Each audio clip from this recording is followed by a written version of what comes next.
Dear learners, in my former video, I tried to explain the poem Animals written by Walt Whitman. এতিয়া আমি কবিতাটোৰ question এনচাৰলৈ গুচি যাম। তাৰ আগতে মই দুটামান কথা ক'ব বিচাৰিছোঁ যে কবিতাটোৰ আগৰ যিটো ভিডিঅ' মই আপলোড কৰিছিলোঁ সেই ভিডিঅ'টো চাই তাৰ কনচেপশ্যনটো ক্লিয়াৰ কৰি ল'বা। আৰু কুৱেশ্যন এনচাৰলৈ যোৱাৰ আগতে মেইন কুৱেশ্যনছ এণ্ড এনচাৰলৈ যোৱাৰ আগতে পঢ়াৰ আগতে যিখিনি মিনিং আছে ইংলিছ টু ইংলিছ যিবিলাক আমি পৰীক্ষাত লিখিব লাগে সেই মিনিংখিনিত মই অকণমান এটা ডেছক্ৰিপশ্যন দিম বুলি ভাবিছোঁ। আৰু এইখিনিতে হয়তো তোমালোকৰ যিখিনি মানে কনচেপশ্যন ক্লিয়াৰেঞ্চত যদি কিবা প্ৰব্লেম আছে মই ভাবোঁ সেইখিনি ক্লিয়াৰ হ'ব। গতিকে আমি এতিয়া কুৱেশ্যন এনচাৰলৈ আহোঁ। নাও come to questions and answers. Write the meaning of the following. Placid, calm. Calm মানে হ'ল শান্ত।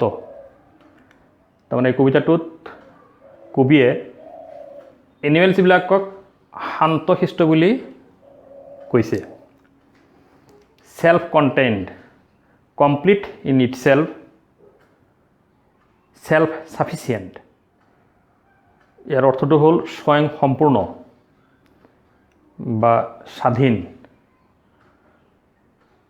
তাৰমানে এই কবিতাটোত কবিয়ে এনিমেলছবিলাকক স্বয়ং সম্পূৰ্ণ বা স্বাধীন বুলি কৈছে, যিহেতুকে এনিমেলছে তেওঁলোকৰ অভাৱ পূৰণৰ কাৰণে আনৰ ওপৰত ডিপেণ্ড কৰিব লগা নহয়।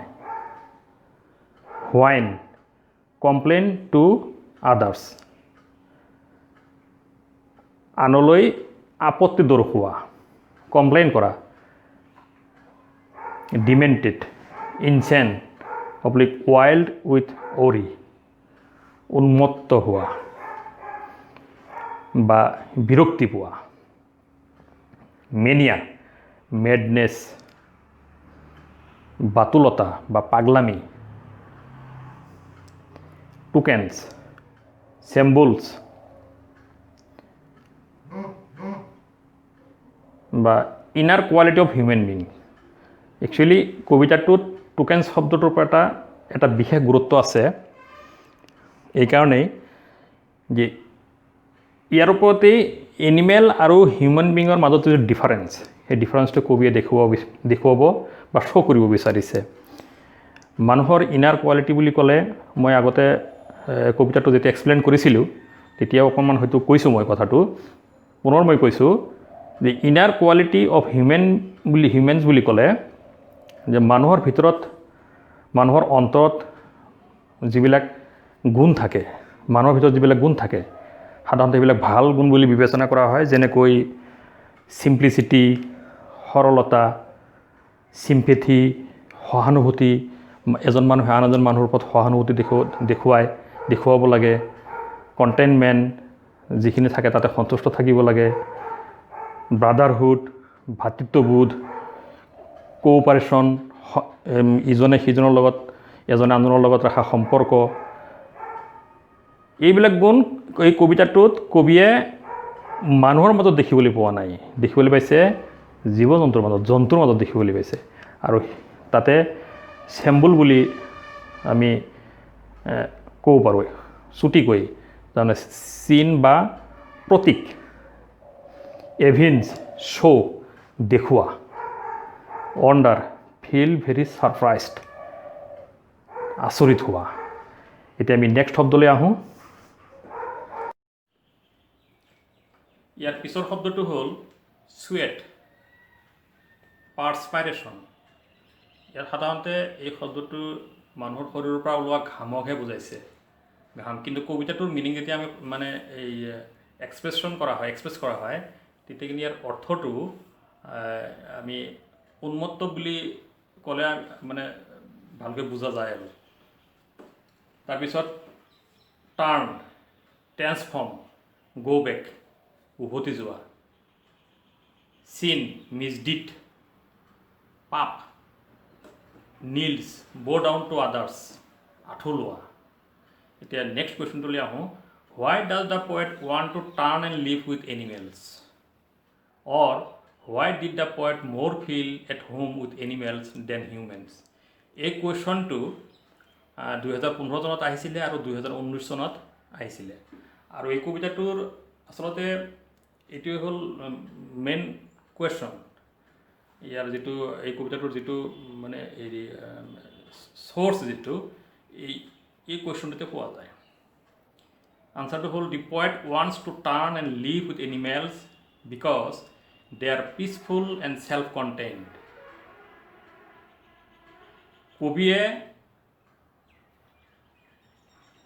জীৱ জন্তুৰ জগতলৈ উভতি গৈ তাত বাস কৰিব বিচাৰে বা থাকিব বিচাৰে কাৰণ জীৱ জন্তুবোৰ অতি শান্তিপ্ৰিয় আৰু স্বাধীন স্বয়ংসম্পূৰ্ণ they do not complain about their condition and do not weep for their sins সিহঁতে তেওঁলোকৰ কণ্ডিশ্যনক লৈ তেওঁলোকৰ অৱস্থাৰ ফালে চাই আনৰ ওচৰত কেতিয়াও আপত্তি নদৰ্শায় বা কমপ্লেইন নকৰে আৰু তেওঁলোকে তেওঁলোকৰ পাপৰ কাৰণে নাকান্দে কবিতাটো এক্সপ্লেইন কৰোঁতে কৈছিলোঁ যে এনিমেলবিলাকে পাপ নকৰে গতিকে তেওঁলোকে পাপৰ কাৰণে কান্দাৰ কোনো প্ৰয়োজন নাই গতিকে তেওঁলোকে পাপৰ কাৰণে নাকান্দে এতিয়া আমি নেক্সট কুৱেশ্যনলৈ যাওঁ number 3 mention 3 things that humans do and animals do not তিনিটা এনেকুৱা কামৰ বিষয়ে উল্লেখ কৰা যিবিলাক কাম মানুহে কৰে কিন্তু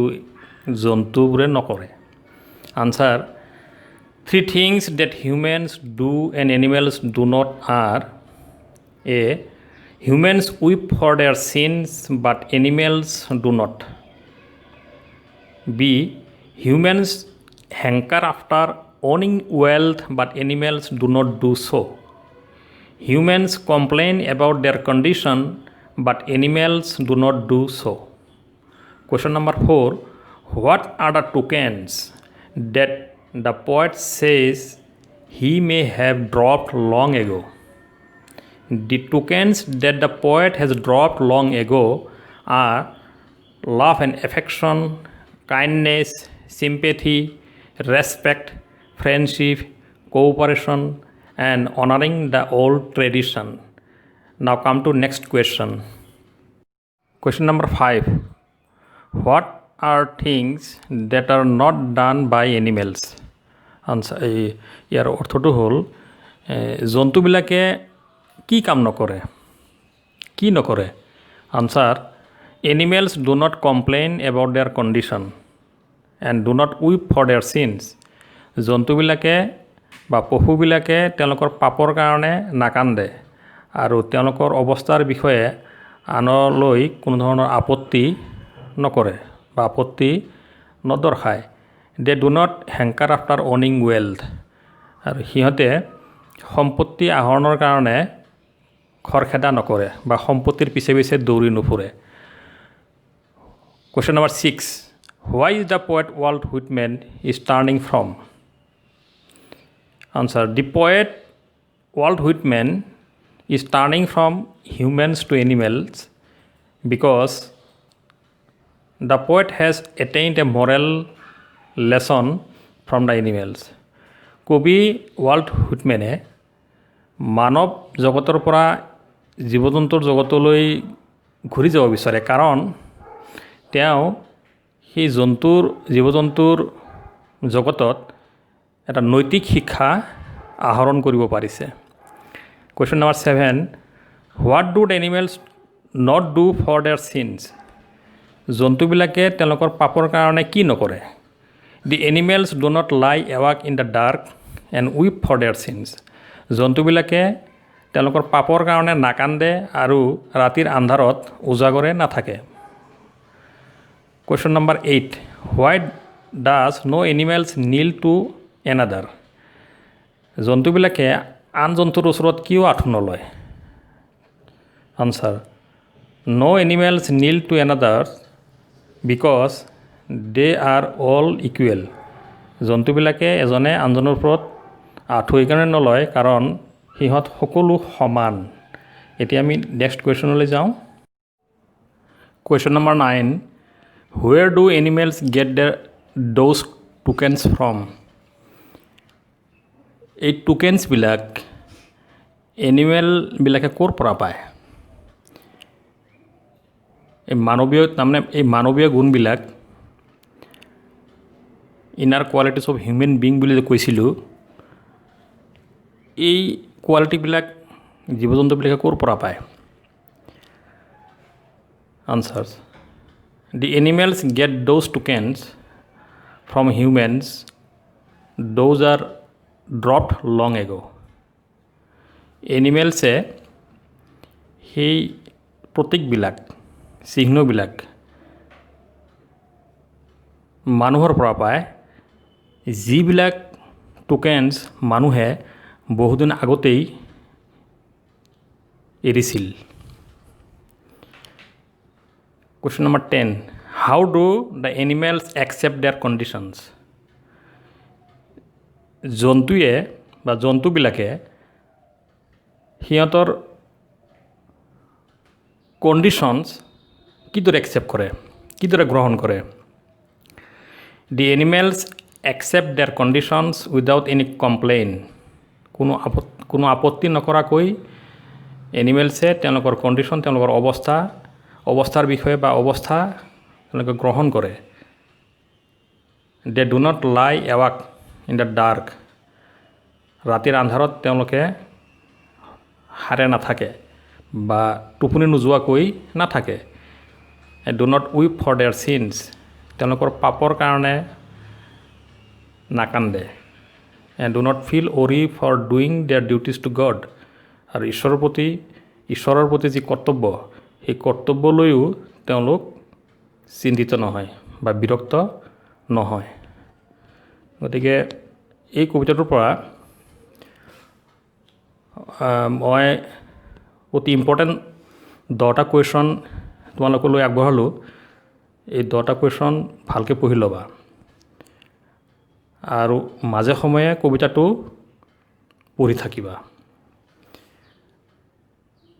যদি ভাল লাগিছে তেতিয়াহ'লে লাইক কৰিবা, শ্বেয়াৰ কৰিবা, কমেণ্টছ থাকিলে কমেণ্টছ কৰিবা আৰু এই চেনেলটো ছাবস্ক্ৰাইব কৰি ল'বা।